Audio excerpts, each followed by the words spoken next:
ಅನುಕೂಲ ಆಗಿದೆ ಇಬ್ಬರಿಗೆ ಕಾಂಗ್ರೆಸ್ ಮತ್ತು ಬಿಜೆಪಿಗೆ.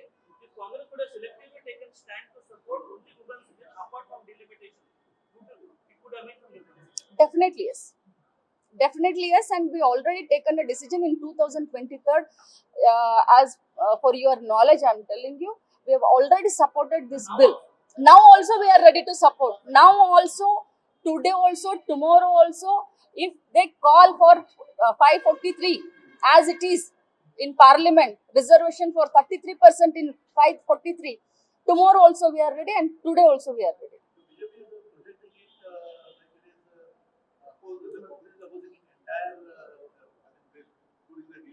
That is the thing. That is their propaganda. That only they want to do. That is the reason why they did it so beautifully. Before taking this amendment into Lok Sabha, they taken a press meet across the country, and then they went to just day before, one day before, they in all media they gave a advertisement, even knowingly that they are not going to win this. Even knowingly they are they did this as a propaganda.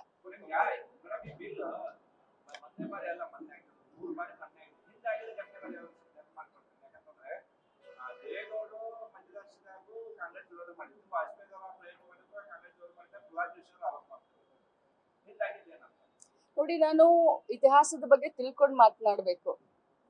UPA ಸರ್ಕಾರ ಇದ್ದಾಗ ಸೋನಿಯಾ ಗಾಂಧಿ ಅವರೇ ಈ ಪ್ರಸ್ತಾವನೆ ತೆಗೆದುಕೊಂಡು ಬಂದ್ರು. ಯಾವತ್ತೂ ಕೂಡ ಮಹಿಳಾ ಏನು ಪ್ರಹ್ಲಾದ್ ಜೋಶಿ ಅವರು ಇದಾರಲ್ಲ, ಅವರು ಹಿರಿಯರಿದ್ದಾರೆ, ಅವ್ರ ಬಗ್ಗೆ ನನಗೆ ಗೌರವ ಇದೆ. ಆದ್ರೆ ನನಗೆ ತಿಳಿದ ಮಟ್ಟಿಗೆ ಇಲ್ಲಿಯವರೆಗೆ ಮಹಿಳಾ ಮೀಸಲಾತಿಯ ವಿರೋಧಿಗಳು ನಾವು ಯಾರು ಇಲ್ಲ. ಯಾವತ್ತೂ ಕೂಡ ಕಾಂಗ್ರೆಸ್ ಪಕ್ಷ ಮಹಿಳಾ ಮೀಸಲಾತಿ ಬಿಲ್ ಅನ್ನು ನಾವು ವಿರೋಧ ಮಾಡ್ಲೇ ಇಲ್ಲ. ಆದ್ರೆ ನಾನ್ ಪ್ರಹ್ಲಾದ್ ಜೋಶಿ ಅವರಿಗೆ ತಮ್ಮ ಮುಖಾಂತರ ಹೇಳಲಿಕ್ಕೆ ಬಯಸ್ತೇನೆ, ಏನು ನಮ್ಮ UPA ಸರ್ಕಾರ ಇದ್ದಂತ ಸಂದರ್ಭದಲ್ಲಿ ಚೇರ್ಪರ್ಸನ್ ಆದಂತ ಸೋನಿಯಾ ಗಾಂಧಿ ಅವರೇ ಈ ಬಿಲ್ ಅನ್ನ ಪ್ರಸ್ತಾವನೆ ಮಾಡಿದ್ರು. ನಮ್ಮ ಸಂಖ್ಯೆಗಳು, ಯಾಕಂದ್ರೆ ಕೊಯಲೇಷನ್ ಗವರ್ಮೆಂಟ್ ಇತ್ತು, ನಮ್ಮ ಕೊಯಲೇಷನ್ ಪಾರ್ಟ್ನರ್ಗಳು ಒಪ್ಪದೇ ಇರೋ ಕಾರಣಕ್ಕೆ ನಮ್ಮ ಬಿಲ್ಲು ಬಿದ್ದಿತ್ತು. ಇಷ್ಟು ನಾನು ಹೇಳ್ಬೋದು. ಇಲ್ಲ ಮಹಿಳಾ ಮೀಸಲಾತಿ ವಿರೋಧಿಗಳಾಗಿದ್ರೆ ನಾವು 33% ಕೊಡ್ತಾ ಇರ್ಲಿಲ್ಲ, 33% ಇದ್ದಿದ್ನ 50%ಗೂ ಏರಿಸ್ತಾ ಇರ್ಲಿಲ್ಲ.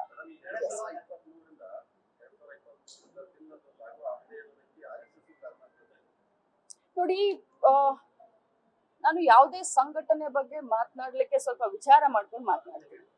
ಆದ್ರೆ ಒಂದು ಮೋಹನ್ ಭಾಗವತ್ ಜಿ ಅವರು ಮಾತನಾಡಿದಂತ ಮಾತನ್ನ ತಮಗೆ ನಾನು ನೆನಪಿಸ್ತೀನಿ. ಮೋಹನ್ ಭಾಗವತ್ ಜಿ ಅಂತಂದ್ರೆ ಅವರು RSS ನ ಮುಖ್ಯಸ್ಥರು. ತಾವು ಎಲ್ಲ ನೋಡಿದ್ದೀರಾ, ಮಾಧ್ಯಮದಲ್ಲಿ ನಾನು ನೋಡಿದ್ದೆ. ಅವರು ಮಹಿಳೆಯರಿಗೆ ಅಧಿಕಾರವನ್ನ ಕೊಡಬಾರ್ದು, ಅವರ ಫಸ್ಟ್ ಸ್ಟೇಟ್ಮೆಂಟ್. ಮಹಿಳೆಯರು ಬರೀ ಅಡಿಗೆ ಮನೆಯಲ್ಲಿ ಚೌಕಟ್ಟಿನಲ್ಲಿ ಇರ್ಬೇಕು ಅನ್ನೋದು ಅವರ ಸೆಕೆಂಡ್ ಸ್ಟೇಟ್ಮೆಂಟ್. ಇದು ಬಂದಿರೋದು ಬರೀ 1 ವರ್ಷದ ಹಿಂದೆ. ಸೊ RSS ಅವರ ಅನಿಸಿಕೆ ಏನಿದೆ ಅದನ್ನೇ ಕೂಡ ಬಿಜೆಪಿ ಅಳವಡಿಸ್ಕೊಳುತ್ತಲ್ಲ.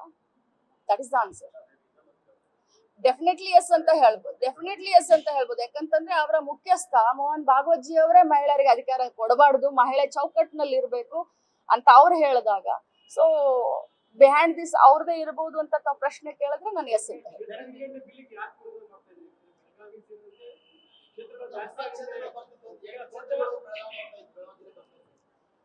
ನೋಡಿ, ಕ್ಷೇತ್ರ ಮರು ವಿಂಗಡಣೆ ಅದ್ರ ಬಗ್ಗೆ ತಾವು ತಿಳ್ಕೊಳ್ಬೇಕು. ಕ್ಷೇತ್ರ ಮರು ವಿಂಗಡಣೆ ಮಾಡ್ಲಿಕ್ಕೆ ಯಾವ ಕಮಿಟಿಯನ್ನು ಮಾಡಿದ್ರು? ಎಲೆಕ್ಷನ್ ಕಮಿಟಿ ಹೆಡ್ ಯಾರಿದ್ದಾರೆ? ಅವರು ಕ್ಷೇತ್ರ ಮರು ವಿಂಗಡಣೆಯ ಹೆಡ್.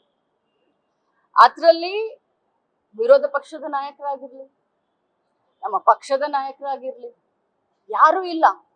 ಇವತ್ತು ನಮ್ಮ ಹೋರಾಟ ಏನ್ ನಡೀತಾ ಇದೆ? ಸಂವಿಧಾನವನ್ನ ಕಾನೂನು ಬಾಹಿರವಾಗಿ, ಸಂವಿಧಾನ ಮತ್ತು ಚೇರ್ಗಳನ್ನ ಕಾನೂನು ಬಾಹಿರವಾಗಿ ಬಿಜೆಪಿಯವರು ಉಪಯೋಗ ಮಾಡ್ಕೊಳ್ತಾ ಇದ್ದಾರೆ. ED ಆಗಿರಬಹುದು, ಇನ್ಕಮ್ ಟ್ಯಾಕ್ಸ್ ಆಗಿರಬಹುದು ಅಂತ ಪದೇ ನಾವು ಹೇಳ್ತಾ ಇರ್ತೀವಿ, ತಾವು ಕೇಳಿದೀರಾ. ಈಗ ಇದ್ರ ಮೇಲೆ ನಮಗೆ ಅವ್ರ ಮೇಲೆ ಮೊದಲೇ ವಿಶ್ವಾಸ ಇಲ್ಲ. ಇದ್ರ ಮೇಲೆ ಮತ್ತೆ ಅವರು ಇಲೆಕ್ಷನ್ ಕಮಿಷನ್ ಮೇಲೂ ಸುಮಾರು ಬಾರಿ ನಮ್ಮವರು ಆರೋಪ ಮಾಡಿದರೆ ತಾವು ಎಲ್ಲ ಕೇಳಿದೀರಾ. ಸುಮಾರು ಬಾರಿ ನಮ್ಮ ವಿರೋಧ ಪಕ್ಷದ ನಾಯಕರಾದಂತ ರಾಹುಲ್ ಗಾಂಧಿ ಅವರು ಪ್ರೆಸ್ ಮೀಟ್ ಮಾಡಿನೇ ಏನೇನಾಗಿದೆ ಅನ್ನೋದು ಅಂಕೆ ಸಂಖ್ಯೆಗಳ ಪ್ರಕಾರ ವೋಟರ್ಸ್ ಲಿಸ್ಟ್ ಗಳನ್ನ ತೋರಿಸಿ 1 ಗಂಟೆ ಪ್ರೆಸ್ ಮೀಟ್ ಮಾಡಿದ್ದಾರೆ. ಡಿಲಿಮಿಟೇಷನ್ ಮಾಡುವಂತ ಕಮಿಟಿಯ ಅಧ್ಯಕ್ಷ ಯಾರು? ನಾವ್ ಯಾರ ಮೇಲೆ ಈಗ ಗಂಭೀರ ಆರೋಪ ಮಾಡ್ತಾ ಇದೀವಿ, ಅವರೇ ಅಧ್ಯಕ್ಷರು. ಇವ್ರು ಹೇಗೆ ಮಾಡ್ತಾ ಇದಾರೆ ಅಂತಂದ್ರೆ ಮಹಿಳಾ ಮೀಸಲಾತಿ ಮಸೂದೆ ತೆಗೆದುಕೊಂಡು ಬಂದು ಕಟ್ ಅಂಡ್ ಪೇಸ್ಟ್ ಮಾಡೋದು. 8 ಕ್ಷೇತ್ರ ಹೆಚ್ಚಿಗೆ ಆಗುತ್ತೆ, ಅದನ್ನ ವಿರೋಧ. It is not me on individual, it is ಪಕ್ಷ. ಆ ಪಕ್ಷ ಅಂತ ಬಂದಾಗ ಇಟ್ ಈಸ್ ಮೀ. ಬಟ್ ಒಂದ್ ಮಾತನ್ನ ಹೇಳ್ತೇನೆ, 554 ಯಾಕೆ ಮಾಡಬಾರ್ದು? ನಾವು ಡೈಜೆಸ್ಟ್ ಮಾಡ್ಕೊಳಕ್ ರೆಡಿ ಇದೀವಿ. ನಮ್ಮ ತಂಗಿಯರ್ನೆಲ್ಲರನ್ನು ಪಕ್ಕದಲ್ಲಿ ನಮ್ಮ ಪಕ್ಷ ಕೂರಿಸ್ಕೊಳ್ಳೋದು. ಬೇಡ ರೀ, ನಿಮ್ಗೆ ಅದ್ರ ಹಿಂದಿನ ಗುಟ್ಟು ನಿಮ್ಗೆ ಗೊತ್ತಿಲ್ಲ.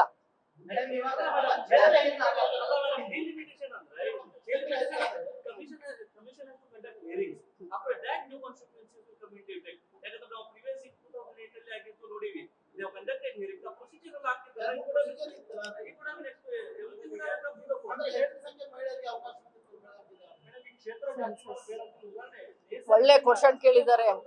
ಬೇಡ ಅದನ್ನ ಮುಗಿಸ್ತೀನಿ, ಆಮೇಲೆ ಕೇಳಿ. ನೀವು ಕ್ಷೇತ್ರ ಮರು ವಿಂಗಡಣೆ ಅಂತ ಹೇಳ್ತಾ ಇದ್ದೀರಾ. Whole heartly welcome.